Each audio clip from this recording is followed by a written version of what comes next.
aujourd'hui on va parler un petit peu graphique.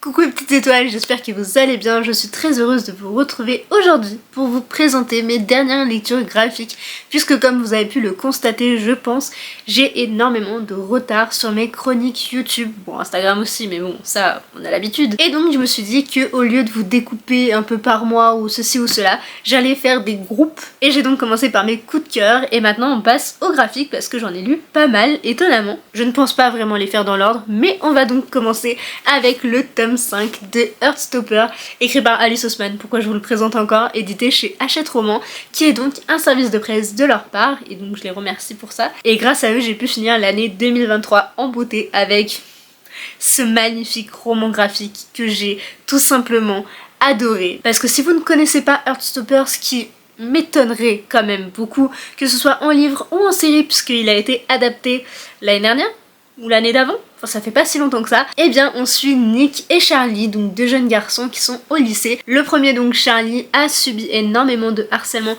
suite à son homosexualité qui a été révélée au grand jour, et à côté de ça on a le fameux Nick, très sportif, vraiment costaud et tout, qui va découvrir qu'il est peut-être pas que hétéro. C'est une petite romance toute mignonne, toute doudou, avec beaucoup d'amour, de bienveillance, mais aussi beaucoup de problèmes qui sont finalement courants.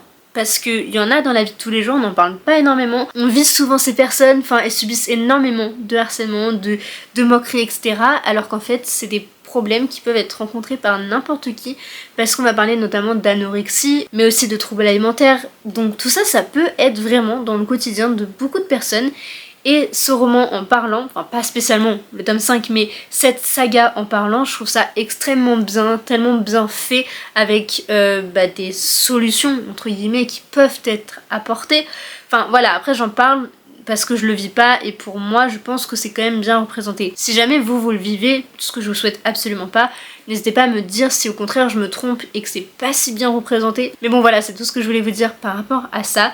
Et donc là le tome 5 s'intitule Mes premières fois, donc vraiment leur histoire avance petit à petit. C'est l'avant-dernier tome. Et oui déjà, je suis très triste. Tous les ans je relis la saga entière. Là ayant lu le tome 5 au mois de décembre, je vais attendre un petit peu, mais je vais me les relire dans l'année, c'est obligé, me revoir la série une énième fois, ou même une 15e fois, je ne sais même plus. Franchement, je les aime énormément, comme beaucoup, donc je vais pas trop m'attarder, mais juste sachez que pour moi, c'est des romans graphiques en anglais comme en français, parce qu'ils sont très abordables dans les deux, qui sont extrêmement bien faits, avec énormément de bienveillance, et qui sensibilisent aussi beaucoup d'un point de vue interne et externe, parce qu'on suit un petit peu ses amis et sa famille aussi. Donc vraiment cette saga et l'univers en fait d'Alice Oseman, parce qu'elle a aussi écrit cet hiver, Nick et Charlie, ces petites novellas qui viennent apporter un peu plus à cet univers, et j'aime énormément, en tout cas la plume d'Alice Oseman. Toujours de la part de Hachette, et je vous en ai déjà parlé pas mal de fois récemment, je sais. Théoriquement c'est un peu une des dernières fois, donc voilà, je n'en reparlerai plus après. Si vous voulez skip ce passage, je comprends totalement, n'hésitez pas à avancer un peu plus dans la vidéo, mais on va bien sûr parler de La Princesse et le Croque-Monsieur de Deya Muniz, édité chez Hachette Roman. Donc pareil que Heartstopper, pardon, j'allais dire Game of Thrones. Je viens de tourner une autre vidéo et je suis matrixée par cette série. Mais donc comme Heartstopper, nous sommes dans la collection graphique, parce que je vous l'ai pas montré, mais il y a des dessins. Voilà, j'adore. Grosse pépite. Celui-ci aussi a été un beau coup de cœur, j'ai énormément aimé. Dans cette histoire, on suit Lady Camembert qui vient de perdre son père, et comme dans le royaume de Gougère, les femmes ne peuvent pas hériter de la fortune de leurs parents, en tout cas de leur père, si elles sont femmes et qu'elles ne sont pas mariées, eh bien elles doivent se déguiser en homme pour se faire passer pour le fils du comte Camembert et donc être le nouveau comte Camembert. La princesse du royaume n'est autre que la princesse Brie qui se trouve juste ici et qui par conséquent vit paisiblement sa vie au royaume, elle organise des bals, tout ça, et justement un jour elle en organise un, elle envoie des lettres et le comte Camembert en reçoit une et se dit « Ouh bah je vais y aller ». Sauf que bien sûr sa gouvernante va lui dire mais non, tu vas pas y aller, t'es déguisée, ton but c'est de passer inaperçu, pourquoi tu vas aller t'afficher comme ça? Elle va quand même y aller et elle va rencontrer la fameuse princesse Brie, et toutes les deux vont avoir une petite accroche, ce qui va commencer à tisser des liens entre elles. Et voilà, enfin, je vous laisse deviner la fin, mais vous l'aurez sûrement déjà deviné. C'est donc une romance FF entourée de royauté et de fromage. Vraiment, ce roman se dévore. Il est excellent, j'ai adoré, que ce soit les graphismes ou encore la plume, enfin l'histoire en elle-même, et le côté fromage aussi, j'avoue. Franchement, une grosse pépite que je vous recommande à 100%. Et j'ai même fait un petit TikTok sur celui-ci, tellement je l'aime et tellement je veux qu'il soit mis en avant, parce qu'il mérite largement, enfin il mériterait plus de popularité, au même titre que Heartstopper, bien que là le seul petit souci, si on peut dire, c'est qu'il n'y a qu'un seul tome. Et ça me rend triste, parce que c'est dire que je l'ai déjà lu, et il n'y en a pas ensuite, enfin je crois pas. Donc c'est trop triste. Mais pareil, je le relirai. Il était beaucoup trop bien. Vous le verrez, je choisis extrêmement bien mes lectures graphiques parce qu'en fait j'ai quasiment des coups de cœur sur tous. En tout cas j'ai adoré tous mes romans graphiques que je vais vous présenter ici.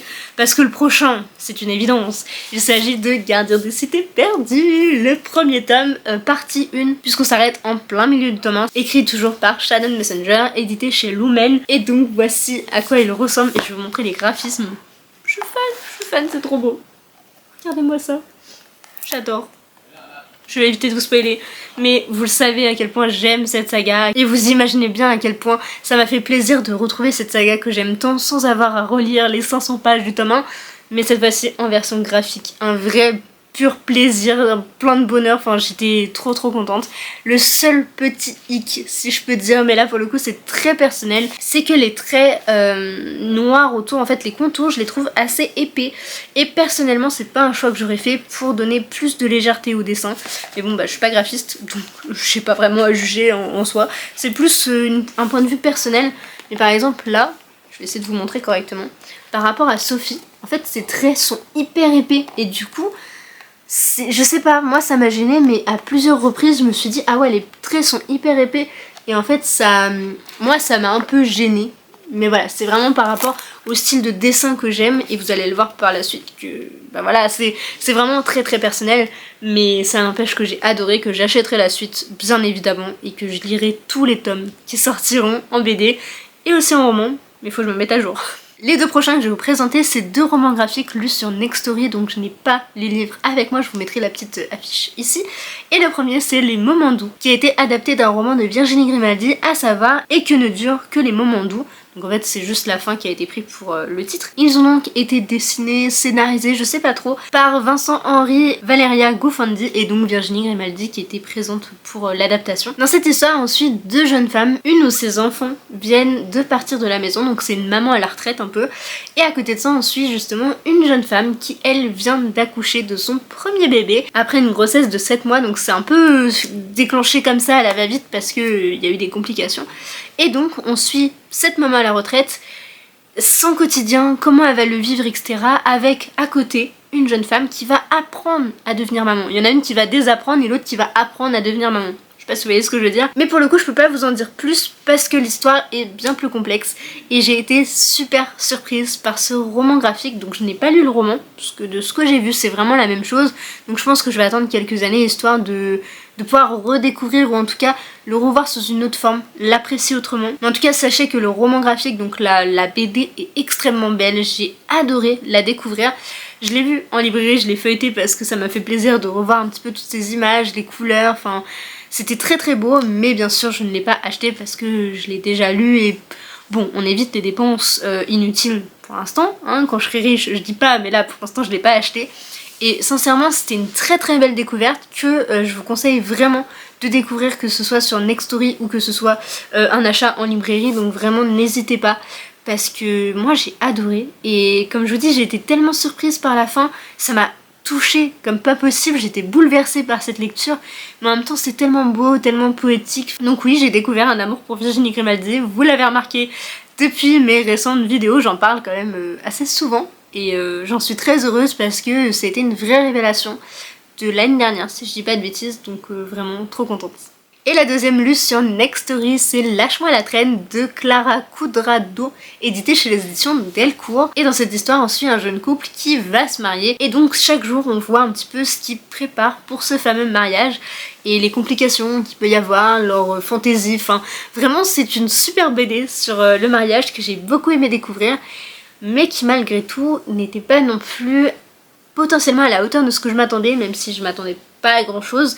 Mais je pensais que ce serait un peu plus long, un peu plus étoffé, parce qu'on avait pas mal d'aspects bien entendu, mais je l'ai pas trouvé suffisamment exploité, parce que sur un an c'est hyper large, et on faisait parfois des bonds, ou alors on voyait tous les joueurs faisaient des petits trucs, mais enfin je pense pas que ce soit totalement comme ça en fait, que ça se passe dans la vraie vie, en tout cas par les témoignages que j'ai pu avoir, ou par rapport à ce que j'ai pu assister comme préparatif. Et je trouvais ça un petit peu dommage de concentrer tout, mais en même temps ça reste une BD, donc je comprends qu'on puisse pas faire beaucoup plus. Mais en tout cas j'ai quand même aimé découvrir ce petit quotidien, et notamment la morale de la fin, qui est très belle, très mignonne, et voilà, que j'ai vraiment beaucoup aimé. Et si jamais vous voulez découvrir une petite BD sympa, sans prise de tête, avec des graphismes très mignons, mais assez ternes, parce que oui, malgré tout, j'ai trouvé les couleurs un petit peu ternes, mais encore une fois, c'est vraiment mon avis à moi, personnel, que j'aime ce qui est coloré, ce qui est enfantin, donc forcément ça détonne un petit peu avec ce que j'ai l'habitude.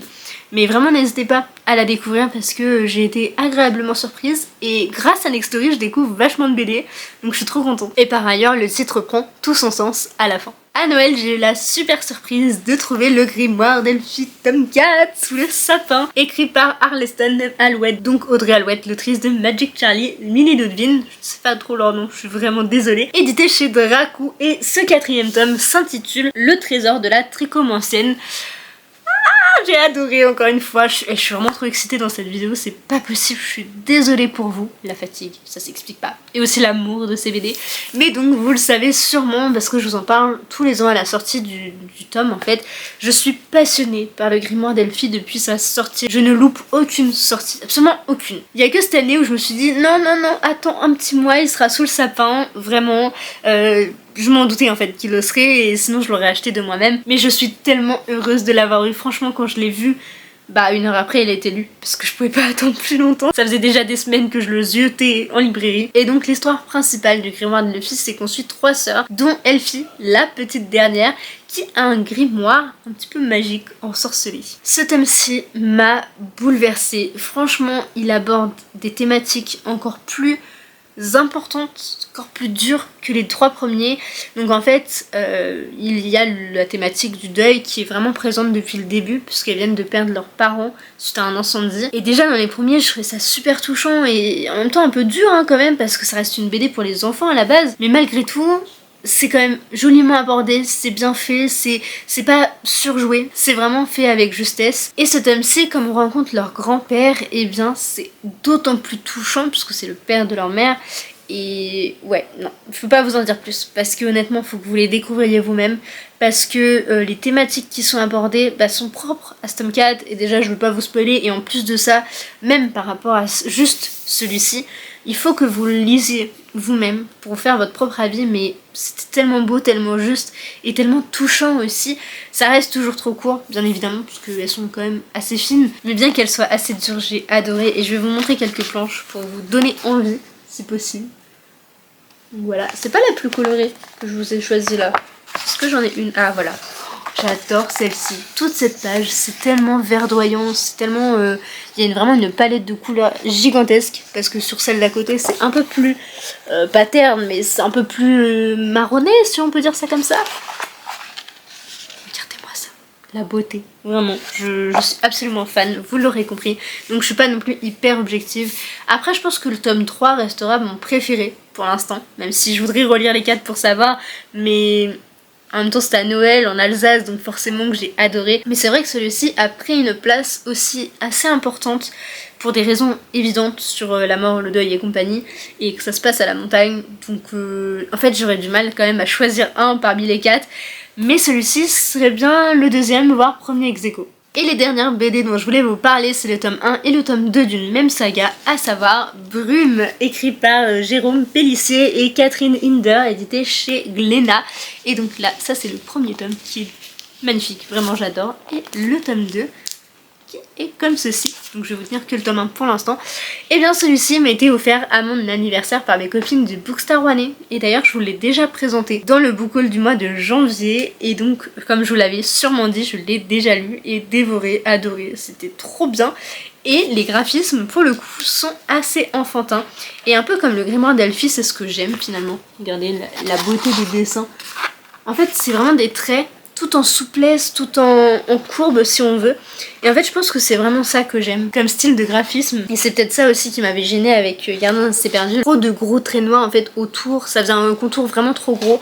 Et moi j'aime bien quand c'est super léger, super fin, voire sans contour comme là. Par contre pour celle-ci je tiens quand même à vous préciser qu'il n'y a pas énormément de texte. Alors soyez pas surpris, c'est vraiment destiné à des enfants. Donc c'est pour ça, ce qui est justement la différence avec Gardien s'était perdu qui est pour un public vachement plus âgé et par conséquent qu'il y a beaucoup plus de texte. Mais là en l'occurrence c'est pour les enfants et bah c'est tout mignon, c'est tout doux, j'ai adoré. Je vous refais pas de résumé, je vous l'ai fait dans le book haul normalement. Et donc je me suis empressée d'acheter le tome 2 en février que j'ai aussi lu à la suite. Vraiment en 2 jours c'était plié et pareil c'est toujours aussi beau, aussi mignon. Donc je vais vous montrer quelques planches sans vous spoiler si possible. Et j'adore le cochon. Voilà, je suis fan de lui, il est trop mignon, il est indispensable aussi parce que sans lui l'histoire n'aurait pas le même sens. Hop, voilà. C'est tout doux, c'est tout beau, vraiment je suis fan. J'ai qu'une hâte, c'est d'avoir le tome 3 pour découvrir la suite de cette petite histoire de Brume et ses amis. Mais en même temps de ce qu'on m'a dit, ce serait le dernier tome, ça ferait donc une trilogie. Et j'avoue que j'en suis un peu triste parce que j'aimerais bien en avoir beaucoup plus. Et l'histoire pourrait être carrément plus développée, donc à voir ce qu'ils vont faire. Mais dans tous les cas, je serai jamais déçue je pense. Tant c'est beau, doux, frais et enfantin et finalement bah, c'est ce que j'aime. Voici du coup pour tous les graphiques que je voulais vous présenter, vous donner un peu plus mon avis. Bon c'était pas non plus hyper détaillé, je le conçois, mais c'est vrai que c'est dur de détailler plus quand c'est des tomes 5 ou des tomes 4.